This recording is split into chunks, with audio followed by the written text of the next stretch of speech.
नमस्कार फ्रेंड, मी ॲडव्होकेट संजय गुरव. आज आपण भारतीय संविधानातील अनुच्छेद 40 आर्टिकल 40 हे कलम आज आपण अभ्यासणार आहोत. या कलमाअंतर्गत येणाऱ्या तरतुदी आज आपण समजून घेणार आहोत.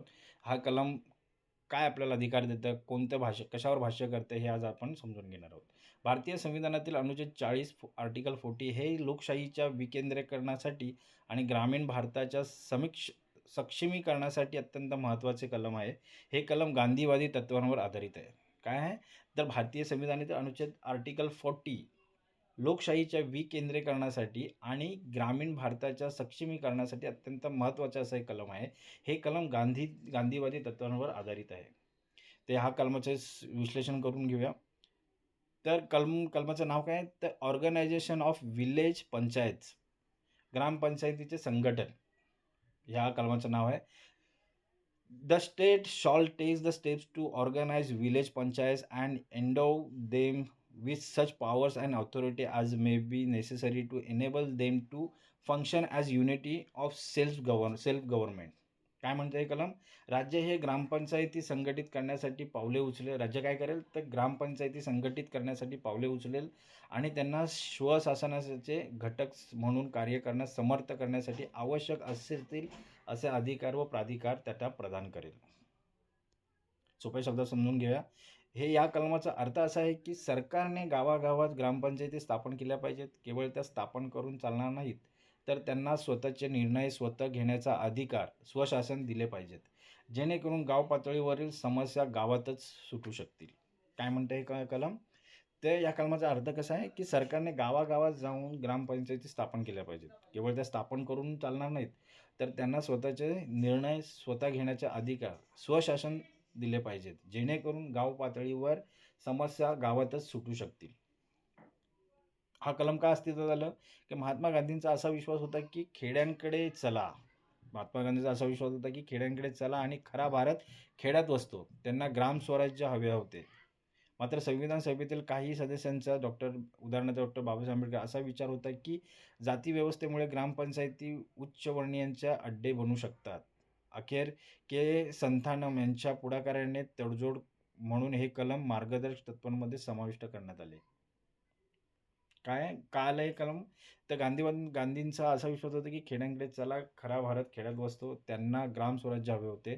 मात्र संविधानात सभेतील काही सदस्यांचा उदाहरणार्थ डॉक्टर बाबासाहेब आंबेडकर यांचा असा विचार होते की जातीव्यवस्थेमुळे ग्रामपंचायती उच्चवर्णीयांचे अड्डे बनू शकतात. नंतर मग अखेर काय झालं तर के संथानम यांच्या पुढाकाराने तडजोड म्हणून हे कलम मार्गदर्शक तत्वांमध्ये समाविष्ट करण्यात आले. कलमाचे महत्त्व आणि उद्दिष्ट: लोकशाहीचे विकेंद्रीकरण. सत्ता केवळ दिल्ली किंवा मुंबईत न राहता ती थेट लोकांच्या हातात, गावागावात पोचवणे. स्थानिक सहभाग. विकासांमध्ये स्थानिक लोकांचा सहभाग वाढवणे. प्रशासकीय सुलभता. स्थानिक प्रश्न सोडवण्यासाठी लोकांना लांब जावे लागू नये. ते हे या कलमाचे उद्दिष्ट आणि महत्त्व आहे. कलमाचे उल्लंघन आणि शिक्षा आणि उपाय पाहूया. 1992 पूर्वी हे कलम केवळ मार्गदर्शक तत्व होते. त्यामुळे पंचायत निवडणुका न घेतल्यास कुणाला शिक्षा होत नसे. काय होत होतं की 1992 पूर्वी हे कलम केवळ मार्गदर्शक होते. त्यामुळे पंचायत निवडणुका न घेतल्यास कुणाला शिक्षा होत नसे. मात्र 73व्या घटना दुरुस्तीनंतर आता परिस्थिती बदलली आहे. उल्लंघन कसे समजणार? जर राज्याने 5 वर्षानंतर पंचायत निवडणुका घेतल्या नाहीत, तर ते संविधानाचे उल्लंघन मानले जाईल. उपाय काय आहेत? नागरिक उच्च न्यायालयात आर्टिकल 226 नुसार जनहित याचिका दाखल करू शकतात. नागरिक काय करू शकतात? उच्च न्यायालयात आर्टिकल 226 नुसार जनहित याचिका PIL दाखल करू शकतात. न्यायालय राज्य निवडणूक आयोगाला निवडणुका घेण्याचे आदेश देऊ शकते. काय करू शकते? न्यायालय राज्य निवडणूक आयोगाला निवडणुका घेण्याचे आदेश देऊ शकते. न्यायालयीन प्रकरण आणि ह्या कलमास संबंधित न्यायालयीन प्रकरण आणि निर्णय पाहूया. प्रकरण गुजरात राज्य विरुद्ध शांतीलाल मंगलदास 1969 मधला हा खटला आहे.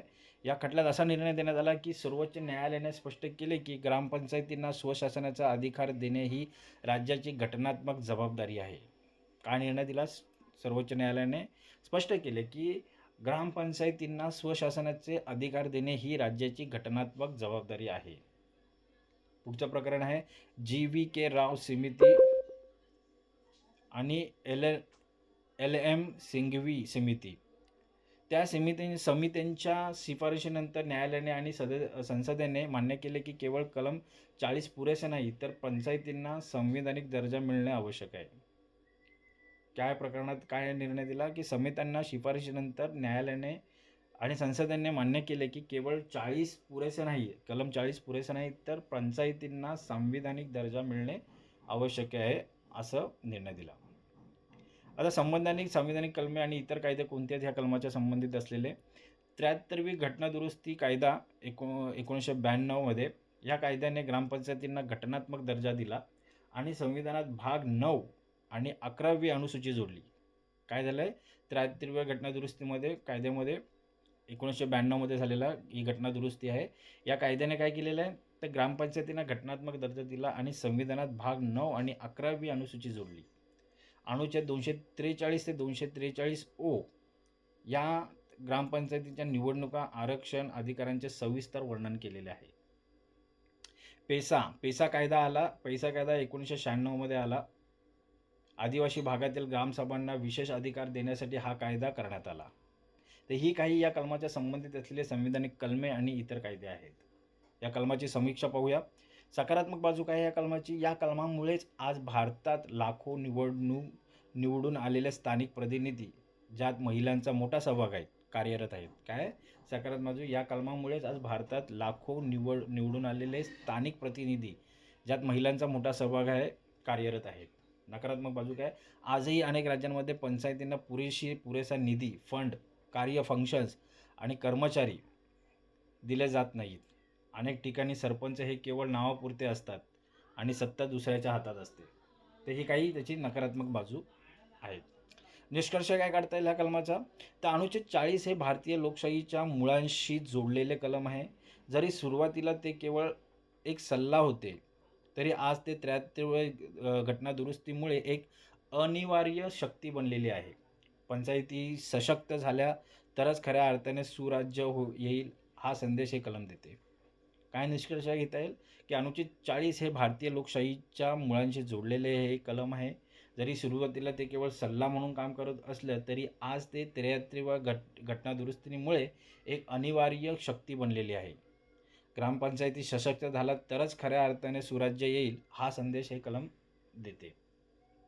तर मित्रांनो, आज आपण भारतीय संविधानातील अनुच्छेद 40 आर्टिकल 40 अंतर्गत येणाऱ्या तरतुदींचा आज आपण सविस्तर माहिती मिळवलेली आहे. हे कलम चांगल्या प्रकारे समजून घेण्याचा प्रयत्न केलेला आहे. हे कलम तुम्ही चांगल्या प्रकारे समजून घेण्यासाठी हा व्हिडिओ तुम्ही वारंवार पहा, जेणेकरून हे कलम तुम्हाला चांगल्या प्रकारे समजलं जाईल आणि चांगलं त्याचे समज येईल, चांगलं आकलन होईल. अशाच कायदेविषयक माहिती मिळवण्यासाठी तुम्ही आमचे चॅनल सबस्क्राईब करा, लाईक करा, फॉलो करा आणि आपल्या प्रियजनांना, मित्रांना हे व्हिडिओज फॉरवर्ड करा, शेअर करा, जेणेकरून त्यांचीही कायदेविषयक माहिती वाढेल, ज्ञान वाढेल. तर आज आपण इथेच थांबूया. धन्यवाद.